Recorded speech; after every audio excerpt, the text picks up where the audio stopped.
ನಮಸ್ಕಾರ ವೀಕ್ಷಕರೇ. ಇನ್ನೂ ರಾಷ್ಟ್ರಪತಿ ದ್ರೌಪದಿ ಮುರ್ಮು ಅವರಿಗೆ ಅವಮಾನ ಮಾಡಿರೋ ವಿಚಾರ ಸುದ್ದಿಯಲ್ಲಿರುವಾಗಲೇ ಬಂಗಾಳ ಸಿಎಂ ಮಮತಾ ಕಡೆಯಿಂದ ಮತ್ತೊಂದು ವಿವಾದ ಆಗಿದೆ. ಎಲೆಕ್ಷನ್ ಪ್ರಚಾರದ ವೇಳೆ ಮಮತಾ ಹೇಳಿರೋ ಮಾತು ಹಿಂದೂಗಳಿಗೆ ವಾರ್ನಿಂಗ್ ಕೊಟ್ಟಂತಿದೆ. ಏನೋ ನಾನು ಅಧಿಕಾರದಲ್ಲಿ ಇರೋದ್ರಿಂದ ನೀವೆಲ್ಲ ಇನ್ನು ಬದುಕಿದ್ದೀರಾ, ಇಲ್ಲ ಅಂದ್ರೆ ಆ ರೀತಿ ಆಗ್ತಾ ಇತ್ತು ಅಂತ ಸವಿವರವಾಗಿ ಮಮತಾ ಹೇಳಿರೋದು ಅಧಿಕಾರದಿಂದ ಇಳಿಸಿದ್ರೆ ಅಷ್ಟೇ ಕಥೆ ಅಂತ ವಾರ್ನಿಂಗ್ ಕೊಟ್ಟಂತಿದೆ. ಈ ಒಂದು ಹೇಳಿಕೆಯಿಂದ ಮಮತಾ ಬ್ಯಾನರ್ಜಿ ಪರೋಕ್ಷವಾಗಿ ಹಲವು ವಿಚಾರಗಳನ್ನ ಒಪ್ಪಿಕೊಂಡಂತಾಗಿದೆ ಅನ್ನೋ ಚರ್ಚೆ ಶುರುವಾಗಿದೆ. ಇನ್ನೊಂದೆಡೆ ಎಸ್ಐಆರ್ ವಿರುದ್ಧ ಕೆಂಡ ಕಾರ್ತಾ ಇರೋ ಮಮತಾ ಬ್ಯಾನರ್ಜಿ ಎಲೆಕ್ಷನ್ ಕಮಿಷನ್ ಮುಖ್ಯಸ್ಥರನ್ನ ಟಾರ್ಗೆಟ್ ಮಾಡಿದ್ದಾರೆ. ಇದಕ್ಕೆ ಇಂಡಿ ಒಕ್ಕೂಟದ ಮಿತ್ರರ ಬೆಂಬಲ ಸಿಗ್ತಾ ಇದೆ. ಇನ್ನೊಂದೆಡೆ ಮಮತಾಗೆ ಅವರದ್ದೇ ವಿಧಾನದಲ್ಲಿ ಕೌಂಟರ್ ಕೊಡೋದಕ್ಕೆ ಅಮಿತ್ ಶಾ ಹೆಜ್ಜೆ ಇಟ್ಟಾಗಿದೆ. ಇದೆಲ್ಲವನ್ನ ಒನ್ ಬೈ ಒನ್ ವಿವರಿಸ್ತಾ ಹೋಗ್ತೀವಿ. ಈ ವಿಡಿಯೋವನ್ನ ತಪ್ಪದೆ ಕೊನೆ ತನಕ ನೋಡಿ. ಅದಕ್ಕೂ ಮುನ್ನ ಮೀಡಿಯಾ ಮಾನ್ಸ್ಟರ್ ಚಾನೆಲ್ ಅನ್ನ ತಪ್ಪದೆ ಸಬ್ಸ್ಕ್ರೈಬ್ ಮಾಡಿ. ಎಸ್, ಮಮತಾ ಬ್ಯಾನರ್ಜಿ ಅಂದ್ರೆ ಅರ್ಥವೇ ಕಾಂಟ್ರವರ್ಸಿ ಅನ್ನೋ ಜನಾಭಿಪ್ರಾಯಕ್ಕೆ ದಾರಿ ಮಾಡಿಕೊಟ್ಟಿರೋದು ಖುದ್ದು ಅವರೇ ಹೊರತು ಬೇರೆ ಯಾರು ಅಲ್ಲ ಅನ್ನೋದು ದಿನೇ ದಿನೇ ಸಾಬೀತಾಗ್ತಾನೆ ಬಂದಿದೆ. ಯಾರೇ ಕೂಗಾಡಲಿ, ಊರೇ ಹೋರಾಡಲಿ, ನಾನು ಮಾತ್ರ ಏನು ಮಾಡ್ಬೇಕು ಅಂತ ಅನ್ಕೊಂಡಿದ್ದೀನೋ ಅದನ್ನೇ ಮಾಡೋದು, ಯಾವುದಕ್ಕೂ ಹೆದರೋದಿಲ್ಲ ಅನ್ನೋದನ್ನ ಮಮತಾ ಹೇಳ್ತಾನೆ ಬಂದಿದ್ದಾರೆ. ಇಂಥ ಧೈರ್ಯ ಅಥವಾ ಬಂಡ ಧೈರ್ಯ ಒಳ್ಳೊಳ್ಳೆ ವಿಚಾರದಲ್ಲಿ ಅಥವಾ ದೇಶ ಜನರ ಪರವಾಗಿ ಇದ್ದಿದ್ರೆ ಜನರೇ ಶಹಬ್ಬಾಸ್ ಅಂತ ಹೇಳ್ತಿದ್ರೇನು. ಆದ್ರೆ ಮಮತಾರಿಗೆ ಈ ಧೈರ್ಯ ಯಾವ ವಿಚಾರದಲ್ಲಿದೆ ಅನ್ನೋದು ಎಲ್ರಿಗೂ ಗೊತ್ತಿರೋದೆ. ರಾಷ್ಟ್ರಪತಿ ವಿಚಾರದಲ್ಲಿ ಎಲ್ಲಾ ಎಲ್ಲೆಗಳನ್ನು ಮೀರಿ ತಪ್ಪು ಮಾಡಿದ್ದೀರಿ ಅನ್ನೋದನ್ನ ಮೋದಿ ಹೇಳಿದ್ರು. ಆದ್ರೆ ಈಗ ಹಿಂದೂಗಳಿಗೆ ಹೇಳಿರೋ ಮಾತನ್ನ ನೋಡಿದ್ರೆ ಇನ್ನು ಮಮತಾ ಕಡೆಯಿಂದ ನಿರೀಕ್ಷೆ ಮಾಡೋದಕ್ಕೆ ಏನೂ ಉಳಿದಿಲ್ಲ ಅನ್ನೋ ಚರ್ಚೆಗೆ ದಾರಿ ಮಾಡಿಕೊಟ್ಟಿದೆ. ಸಮಾವೇಶವೊಂದರಲ್ಲಿ ಓಪನ್ ಸ್ಟೇಜ್ ನಲ್ಲಿ ಮಾತನಾಡೋ ಮಮತಾ, ಇವತ್ತು ನಾವು ಇರೋದ್ರಿಂದ ನೀವೆಲ್ಲ ನೆಮ್ಮದಿಯಾಗಿ ಇದ್ದೀರಾ. ಒಂದು ವೇಳೆ ನಾವು ಇಲ್ಲದೆ ಇದ್ದಿದ್ರೆ ಒಂದು ಸಮುದಾಯದವರು ಗುಂಪು ಗುಂಪಾಗಿ ಬರ್ತಾರೆ, ನಿಮ್ಮನ್ನ ಸುತ್ತುವರಿತಾರೆ, ಕೆಲವೇ ಸೆಕೆಂಡ್ಗಳಲ್ಲಿ ನಿಮ್ಮನ್ನ ಸರ್ವನಾಶ ಮಾಡಿಬಿಡ್ತಾರೆ ಅಂತ ಹೇಳಿದ್ದಾರೆ. ಇದಕ್ಕೆ ಏನರ್ಥ? ಹಿಂದೂಗಳ ಮುಂದೆ ನಿಂತು ಒಂದು ಸಮುದಾಯದ ಗುಂಪು ನಿಮ್ಮನ್ನ ಸರ್ವನಾಶ ಮಾಡ್ತಾರೆ, ನಾವೇ ಕಂಟ್ರೋಲ್ ಮಾಡ್ತಾ ಇದ್ದೀವಿ ಅನ್ನೋದನ್ನ ಹೇಳ್ತಾರೆ ಅಂದ್ರೆ ಆ ಸಮುದಾಯ ಯಾವುದು? ಮಮತಾ ಏನನ್ನ ಹೇಳೋದಕ್ಕೆ ಮುಂದಾಗಿದ್ದಾರೆ ಅನ್ನೋದನ್ನ ಅರ್ಥ ಮಾಡಿಕೊಳ್ಳದಷ್ಟು ಮೂರ್ಖರು ಯಾರೂ ಇಲ್ಲ. ಅಲ್ಲಿಗೆ ಈ ಚುನಾವಣೆ ಗೆಲ್ಲೋದಕ್ಕೆ ಮಮತಾ ಅತ್ಯಂತ ಡೇಂಜರಸ್ ಅಸ್ತ್ರವನ್ನೂ ಬಿಟ್ಟಿದ್ದಾರೆ ಅನ್ನೋದು ಕನ್ಫರ್ಮ್ ಆಗ್ತಾ ಇದೆ. ಕೆಲವೇ ಸೆಕೆಂಡುಗಳ ವಿಡಿಯೋ ಈಗ ಎಲ್ಲಾ ಕಡೆಗಳಲ್ಲಿ ಹರಿದಾಡ್ತಾ ಇದ್ದು, ಯಾಕೆ ಬಂಗಾಳದಲ್ಲಿ ಪ್ರೆಸಿಡೆಂಟ್ ರೂಲ್ ತರಬೇಕು ಅಂತ ಉಳಿದ ರಾಜ್ಯಗಳ ಜನರು ಹೇಳ್ತಾ ಇದ್ದಾರೆ ಅಂದ್ರೆ ಅದಕ್ಕೆ ಇದೇ ಕಾರಣ ಅಂತ ಚರ್ಚೆ ಆಗ್ತಾ ಇದೆ. ಭಾರತದ ಇತಿಹಾಸದಲ್ಲಿ ಓಪನ್ ಸ್ಟೇಜ್ ನಲ್ಲಿ ಇಂಥ ವಾರ್ನಿಂಗ್ ಕೊಟ್ಟ ನಾಯಕರು ಹಲವರಿದ್ದಾರೆ. ಈ ಹಿಂದೆ ಓವೈಸಿ ಸಹೋದರ ಅಕ್ಬರುದ್ದೀನ್ ಓವೈಸಿ ಕೂಡ 15 ನಿಮಿಷ ಅನ್ನೋ ವಾರ್ನಿಂಗ್ ಕೊಟ್ಟಿದ್ದು ಇಂದಿಗೂ ಜನರಿಗೆ ನೆನಪಿದೆ. ಆದ್ರೆ ಒಬ್ಬ ಸಿಎಂ ಸ್ಥಾನದಲ್ಲಿರೋ ವ್ಯಕ್ತಿ, ಅದರಲ್ಲೂ ಒಬ್ಬ ಮಹಿಳೆ ಅಧಿಕಾರದಲ್ಲಿ ಇರೋವಾಗ್ಲೇ ಇಂಥ ಮಾತನ್ನ ಹೇಳ್ತಾ ಇರೋದು ಇದೇ ಮೊದಲು. ಈ ದಾಖಲೆ ಕೂಡ ಮಮತಾ ಕಡೆಯಿಂದ ಆದಂತಿದೆ. ಅಂದ್ಹಾಗೆ ಅವರು ಇಂಥ ಸಮುದಾಯ ಅನ್ನೋದನ್ನ ಉಲ್ಲೇಖ ಮಾಡಿಲ್ವಲ್ಲ, ನಾನೇನೋ ಬೇರೆ ಹೇಳಿದ್ದು ಅಂತ ಡ್ಯಾಮೇಜ್ ಕಂಟ್ರೋಲ್ ಮಾಡ್ಕೊಳ್ಬಹುದು ಅಥವಾ ಸಮರ್ಥನೆಗಳನ್ನ ಕೊಡಬಹುದೇನೋ. ಆದ್ರೆ ಇಲ್ಲಿ ವಿಷಯ ಅದಲ್ಲ.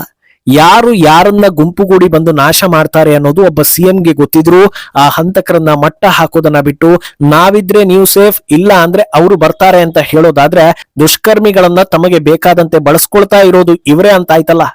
ಇದಕ್ಕೆ ಇನ್ಯಾವ ಸಮರ್ಥನೆ ಇದೆ ಅನ್ನೋದು ಜನರು ಕೇಳ್ತಾ ಇದ್ದಾರೆ. ಈಗ ಬಂಗಾಳದಲ್ಲಿ ಪ್ರತಿ ಸಲ ನಡೆಯೋ ಧಾರ್ಮಿಕ ಗದ್ದಲದ ಹಿಂದೆ ಇವರೇ ಇದ್ದಾರಾ ಅನ್ನೋ ಅನುಮಾನ ಕೂಡ ಎಲ್ಲರಲ್ಲೂ ದಟ್ಟವಾಗಿದೆ. ಮಮತಾ ಓಲೈಕೆಯಿಂದಲೇ ಅಕ್ರಮ ವಲಸಿಗರು ಹಿಂದೂಗಳ ಮೇಲೆ ಹಲ್ಲೆ ಮಾಡ್ತಾರೆ ಅನ್ನೋದನ್ನ ಬಹುತೇಕರು ನಂಬಿದ್ದಾರೆ. ಆದ್ರೆ ಸಾಕ್ಷಿ ಆಧಾರ ಇಲ್ಲದೆ, ಅದರಲ್ಲೂ ಅಧಿಕಾರದಲ್ಲಿ ಇರೋ ಸಿಎಂ ಬಗ್ಗೆ ಈ ರೀತಿ ಹೇಳಿದ್ರೆ ಕಾನೂನು ಸಂಕಷ್ಟ ಎದುರಾಗುತ್ತೆ ಅನ್ನೋ ಕಾರಣಕ್ಕೆ ಯಾರು ಓಪನ್ ಆಗಿ ಇದನ್ನ ಹೇಳ್ತಾ ಇಲ್ಲ ಅನ್ನೋ ಅಭಿಪ್ರಾಯ ಕೂಡ ಜನರಲ್ಲಿದೆ. ಆದ್ರೆ ಈಗ ಮಮತಾರೇ ಹೇಳಿದ್ಮೇಲೆ ಅದೇ ನಿಜ ಇರ್ಬೋದೇನೋ ಅಂತ ಜನರು ಯೋಚಿಸುವಂತಾಗಿದೆ. ದುರಂತ ಏನಂದ್ರೆ ಕೇಂದ್ರ ಸರ್ಕಾರದಿಂದ ವಕ್ಫ್ ಬಿಲ್ ಜಾರಿಯಾಗಿದ್ದನ್ನ ಮಮತಾ ವಿರೋಧಿಸಿದ್ರು. ಭಾರತದ ಪರವಾದ ಬಿಲ್ಗೆ ವಿರೋಧ ಇದ್ರೆ ಅದನ್ನ ಕೋರ್ಟ್ ನಲ್ಲಿ ಪ್ರಶ್ನೆ ಮಾಡಬೇಕಿತ್ತು. ಆದ್ರೆ ತಮ್ಮ ವೋಟ್ ಬ್ಯಾಂಕ್ ಬೀದಿಗಿಳಿದು ಇದನ್ನೇ ನೆಪ ಮಾಡಿಕೊಂಡು ಹಿಂದೂಗಳ ಮೇಲೆ ಅಟ್ಯಾಕ್ ಮಾಡೋ ಹಂತಕ್ಕೆ ಹೋಯ್ತು. 2-3 ದಿನ ಕಳೆದು ಇದು ದೊಡ್ಡ ಸುದ್ದಿಯಾದ ಬಳಿಕವಷ್ಟೇ ಮಮತಾ ಪ್ರತಿಕ್ರಿಯೆ ನೀಡಿದ್ದು. ಅಷ್ಟರಲ್ಲಿ ಎಷ್ಟೋ ಅಮಾಯಕರು ಅನುಭವಿಸಿದ್ರು ಅನ್ನೋದನ್ನ ಜನರು ನೋಡಿದ್ದಾರೆ. ಅಲ್ಲಿಗೆ ಇದೆಲ್ಲವೂ ಪ್ರೀ ಪ್ಲಾನ್ಡಾ ಅನ್ನೋ ಸಂಶಯ ಬರ್ತಾ ಇದೆ. ಇನ್ನು ಇದೇ ವೇಳೆ ಇನ್ನೊಂದು ವಿಚಾರ ಕೂಡ ಮುನ್ನೆಲೆಗೆ ಬಂದಿದೆ. ಈ ಹಿಂದೆ ಬಿಜೆಪಿ ಎಂಪಿಯೊಬ್ಬರು ಮಮತಾ ಅಧಿಕಾರಕ್ಕೆ ಬಂದ ಬಳಿಕ ಬಂಗಾಳದಲ್ಲಿ ಎಲೆಕ್ಷನ್ಗಳು ಹೇಗೆ ನಡೆಯುತ್ತೆ ಅನ್ನೋ ಬಗ್ಗೆ ಓಪನ್ ಸ್ಟೇಟ್ಮೆಂಟ್ ಒಂದನ್ನ ಕೊಟ್ಟಿದ್ರು. ಬಿಜೆಪಿಗೆ ವೋಟ್ ಹಾಕೋ ಜನರ ಮನೆ ಮುಂದೆ ಎಲೆಕ್ಷನ್ ಹಿಂದಿನ ದಿನ ರಾತ್ರಿ ಬಿಳಿ ಸೀರೆ, ತೆಂಗಿನಕಾಯಿ, ಹೂ ಇಟ್ಟು ಹೋಗೋದು. ನಮಗೆ ವಿರುದ್ಧವಾಗಿ ವೋಟ್ ಹಾಕಿದ್ರೆ ವಿಧವೆ ಆಗ್ತೀರಾ, ಹುಷಾರ್ ಅನ್ನೋದನ್ನ ಸಿಂಬಾಲಿಕ್ ಆಗಿ ಆ ಮನೆಯ ಹೆಣ್ಣು ಮಕ್ಕಳಿಗೆ ಹೇಳಿ ವೋಟ್ ಪಡಿತಾ ಇದ್ರು ಅನ್ನೋ ಆರೋಪವನ್ನ ಮಾಡಿದ್ರು. ಈ ಬಗ್ಗೆ ಮೀಡಿಯಾ ಮಾನ್ಸ್ಟರ್ ನಲ್ಲಿ ಒಂದು ಎಪಿಸೋಡ್ ಕೂಡ ಮಾಡಿದ್ವಿ. ಈಗ ಓಪನ್ ಸ್ಟೇಜ್ ವಾರ್ನಿಂಗ್ ಅನ್ನ ನೋಡ್ತಾ ಇದ್ರೆ ಬಹುಶಃ ಇದೆಲ್ಲವೂ ಬಂಗಾಳದಲ್ಲಿ ನಡೆದುಕೊಂಡು ಬಂದಿದೆಯಾ ಅನ್ನೋ ರೀತಿ ಸಂಶಯಗಳು ಬರ್ತಾ ಇದೆ. ಇನ್ನೊಂದೆಡೆ ಈ ಬಾರಿ ಮಮತಾಗೆ ಅತ್ಯಂತ ದೊಡ್ಡ ಆಘಾತ ಕೊಟ್ಟಿದ್ದು ಎಸ್ಐಆರ್ ಪ್ರಕ್ರಿಯೆ. ಕೋಟಿಗಟ್ಟಲೆ ನಕಲಿ ಓಟ್ಗಳು ಡಿಲೀಟ್ ಆಗೋದ್ರಿಂದ ಅತ್ಯಂತ ಗಾಬರಿಗೊಂಡಿದ್ದ ಮಮತಾ ಗೋಲ್ಮಾಲ್ ಮಾಡ್ತಾ ಇದ್ದಾರೆ, ಬಂಗಾಳ ನಿವಾಸಿಗಳ ಹೆಸರನ್ನೆಲ್ಲ ಡಿಲೀಟ್ ಮಾಡ್ತಾ ಇದ್ದಾರೆ, ಇದು ಎಲೆಕ್ಷನ್ ಗೆಲ್ಲೋದಕ್ಕೆ ಮಾಡ್ತಾ ಇರೋ ಕುತಂತ್ರ, ಹೀಗೆ ಹಲವು ರೀತಿಯ ಸುಳ್ಳುಗಳನ್ನ ಜನರ ಮುಂದೆ ಹೇಳಿದ್ರು. ಈಗ ಅಂತಿಮವಾಗಿ ಎಲೆಕ್ಷನ್ ಕಮಿಷನ್ ಮುಖ್ಯಸ್ಥರನ್ನ ಟಾರ್ಗೆಟ್ ಮಾಡಲಾಗಿದ್ದು, ಸೆಷನ್ ನಲ್ಲಿ ಅವರ ವಿರುದ್ಧ ಅವಿಶ್ವಾಸ ನಿರ್ಣಯ ಹೊರಡಿಸುವುದಕ್ಕೆ ಮುಂದಾಗಿದ್ದಾರೆ. ಇಂಥದ್ದೊಂದು ಕೆಲಸಕ್ಕೆ ಕೈ ಹಾಕಿದ ಮೇಲೆ ಯಾರದೆಲ್ಲ ಸಪೋರ್ಟ್ ಸಿಗ್ಬೋದು ಅನ್ನೋದನ್ನ ಊಹಿಸೋದು ಕಷ್ಟ ಅಲ್ಲ ಅನ್ನೋ ಹಾಗೆ ಕಾಂಗ್ರೆಸ್ ಹಾಗೂ ವಿಪಕ್ಷಗಳು ಇದಕ್ಕೆ ಬೆಂಬಲ ಸೂಚಿಸುವುದಕ್ಕೆ ಮುಂದಾಗಿವೆ ಅನ್ನೋ ಸುದ್ದಿ ಬರ್ತಾ ಇದೆ. ಜ್ಞಾನೇಶ್ ಕುಮಾರ್ ವಿರುದ್ಧದ ಹೋರಾಟವನ್ನ ಟಿಎಂಸಿ ಲೀಡ್ ಮಾಡಿದ್ರೆ ಉಳಿದ ವಿಪಕ್ಷಗಳ ಸದಸ್ಯರು ಅವರಿಗೆ ಬೆಂಬಲ ಕೊಡೋದಕ್ಕೆ ಮಾತುಕತೆ ನಡೆದಿದೆ. ಇನ್ನು ಸಾಂವಿಧಾನಾತ್ಮಕವಾಗಿ ಇದು ಸಾಧ್ಯನಾ, ಹೇಗೆ ನಡೆಸಬಹುದು ಅನ್ನೋ ಡೀಟೇಲ್ಸ್ ಕೂಡ ಬಂದಿದೆ. ಹೇಗೆ ಸುಪ್ರೀಂ ಕೋರ್ಟ್ ಜಡ್ಜ್ ವಿರುದ್ಧ ಇಂಪೀಚ್ಮೆಂಟ್ ಮೋಷನ್ಗೆ ಅವಕಾಶ ಇದೆಯೋ ಅದೇ ರೀತಿ ಆರ್ಟಿಕಲ್ 324ರ ಅಡಿಯಲ್ಲಿ ಎಲೆಕ್ಷನ್ ಕಮಿಷನ್ ಮುಖ್ಯಸ್ಥರ ವಿರುದ್ಧವೂ ಇಂಪೀಚ್ಮೆಂಟ್ ಮೋಷನ್ಗೆ ಅವಕಾಶ ಇರುತ್ತೆ. ಲೋಕಸಭೆ ಹಾಗೂ ರಾಜ್ಯಸಭೆಯಲ್ಲಿ ಇದಕ್ಕೆ ವೋಟಿಂಗ್ ಆಪ್ಷನ್ ಕೂಡ ಇರುತ್ತೆ. ಎರಡೂ ಮನೆಗಳಲ್ಲಿ 2/3 ಮೆಜಾರಿಟಿ ಬಂತು ಅಂದ್ರೆ ಎಲೆಕ್ಷನ್ ಕಮಿಷನ್ ಮುಖ್ಯಸ್ಥರನ್ನ ಆ ಸ್ಥಾನದಿಂದ ಕೆಳಗಿಳಿಸಬಹುದು. ಆದ್ರೆ ಅದಕ್ಕೂ ಮುನ್ನ ಒಂದು ಕಮಿಟಿ ರಚನೆಯಾಗಿ ವಿಪಕ್ಷಗಳ ಆರೋಪ ಏನು ಅನ್ನೋದನ್ನ ಅವಲೋಕಿಸ್ತಾರೆ. ಸಿಇಸಿ ಕಡೆಯಿಂದ ತಪ್ಪಾಗಿದೆ ಅನ್ನೋದು ಸಾಬೀತಾದ್ರೆ ಮಾತ್ರವೇ ಪ್ರೆಸಿಡೆಂಟ್ ಕಡೆಯಿಂದ ಫೈನಲ್ ಆದೇಶ ಬಂದ ಬಳಿಕವಷ್ಟೇ ಈ ಮೋಷನ್ಗೆ ಎರಡೂ ಮನೆಗಳಲ್ಲಿ ಅವಕಾಶ ನೀಡಲಾಗುತ್ತೆ.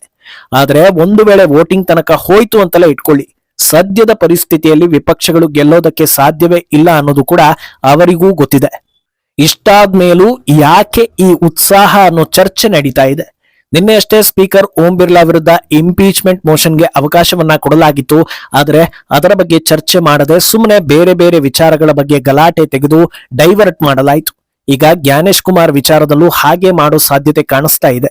ಹೀಗೆ ತಮಗೆ ಯಾರ ಮೇಲೆ ಅಸಮಾಧಾನ ಇದೆಯೋ ಅವರೆಲ್ಲರನ್ನೂ ಎಳೆದು ತಂದು ಕೊನೆಗೆ ಅದಕ್ಕೊಂದು ಅಂತ್ಯ ನೀಡದೆ ಕೇವಲ ಗಲಾಟೆ ಮಾಡಿ ಕೊನೆಗೆ ನಮಗೆ ಯಾವುದಕ್ಕೂ ಅವಕಾಶ ಕೊಡ್ತಾ ಇಲ್ಲ, ಎಲ್ಲವನ್ನೂ ಮೋದಿ ಸರ್ಕಾರ ಹ್ಯಾಂಡಲ್ ಮಾಡ್ತಾ ಇದೆ ಅಂತ ದೂರುವ ಉದ್ದೇಶಗಳು ಏನಾದ್ರೂ ಇದೆಯಾ ಅನ್ನೋ ಚರ್ಚೆ ಕೂಡ ನಡೀತಾ ಇದೆ. ಇನ್ನೊಂದೆಡೆ ಕೆಲ ದಿನಗಳ ಹಿಂದೆ ಬಂಗಾಳದಲ್ಲಿ ಸಿಎಎ ಪ್ರೊಸೆಸ್ ಹೈ ಸ್ಪೀಡ್ ನಲ್ಲಿ ಮಾಡೋ ಸಲುವಾಗಿ 2 ಹೊಸ ಕಮಿಟಿಗಳನ್ನ ರಚಿಸುವ ಬಗ್ಗೆ ಕೇಂದ್ರ ಸರ್ಕಾರದಿಂದ ಒಂದು ಸುದ್ದಿ ಬಂದಿತ್ತು. ಈಗ ಆ ಕಮಿಟಿ ರಚನೆಯಾಗಿದ್ದು ನಿಯಮದ ಪ್ರಕಾರ ಅಕ್ಕಪಕ್ಕದ ದೇಶಗಳಲ್ಲಿ ದೌರ್ಜನ್ಯಕ್ಕೆ ಒಳಗಾದ ಹಿಂದೂ, ಕ್ರಿಶ್ಚಿಯನ್, ಬೌದ್ಧರು ಹಾಗೂ ಇತರರಿಗೆ ಸಿಟಿಜನ್ಶಿಪ್ ಕೊಡೋ ಕೆಲಸವನ್ನ ವೇಗದಲ್ಲಿ ಮಾಡಿ ಮುಗಿಸಲಾಗ್ತಾ ಇದೆ. ಇದು ರಾಜಕೀಯವಾಗಿ ಬಿಜೆಪಿಗೆ ಪ್ಲಸ್ ಪಾಯಿಂಟ್ ಆಗೋ ಸಾಧ್ಯತೆ ಇದೆ. ಒಟ್ನಲ್ಲಿ ಮಮತಾ ಬ್ಯಾನರ್ಜಿಗೆ ಬೇರೆ ಯಾರಿಂದಲೂ ಸಮಸ್ಯೆಗಳಿಲ್ಲ. ಅವರ ನಡವಳಿಕೆ, ಅವರ ಸಿದ್ಧಾಂತ, ಅವರ ಗುರಿ, ಅವರ ಉದ್ದೇಶ, ಅವರ ರೀತಿ ನೀತಿಗಳೇ ಇದೇ ಅವರಿಗೆ ಮುಳ್ಳಾಗ್ತಾ ಇದೆ ಅನ್ನೋದು ಪದೇ ಪದೇ ಸಾಬೀತಾಗ್ತಾ ಇದೆ. ಆದ್ರೆ ಇದೆಲ್ಲದಕ್ಕೂ ನಿರ್ಧಾರವನ್ನ ಕೈಗೊಳ್ಬೇಕಾಗಿರೋದು ಬಂಗಾಳ ಜನತೆ. ಅವರ ನಿರ್ಧಾರ ಏನು ಅನ್ನೋದನ್ನ ಕಾದು ನೋಡ್ಬೇಕು. ಈ ಬಗ್ಗೆ ನಿಮ್ಮ ಅಭಿಪ್ರಾಯವನ್ನ ತಪ್ಪದೆ ಕಮೆಂಟ್ ಮೂಲಕ ತಿಳಿಸಿ.